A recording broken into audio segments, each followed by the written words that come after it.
आई बाबा मी निघते, उशीर झालाय खूप. अगं अगं ए काय खाल्लं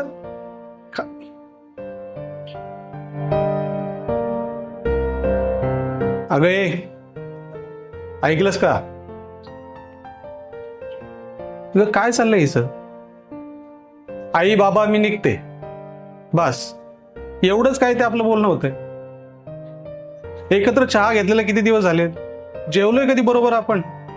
मला ना काळजी वाटायला लागली या पोरीची. मी या विषयावर बोलतो तिच्याशी आज संध्याकाळी. आज लवकर?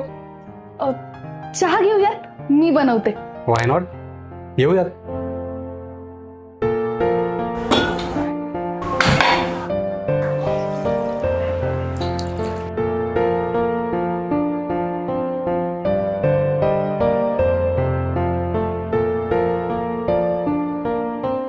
बाबा चहा तुमच्यासाठी. हॅपी फादर्स डे बाबा. बाबा अहो काळजी करू नका, तुमचीच मुलगी आहे मी.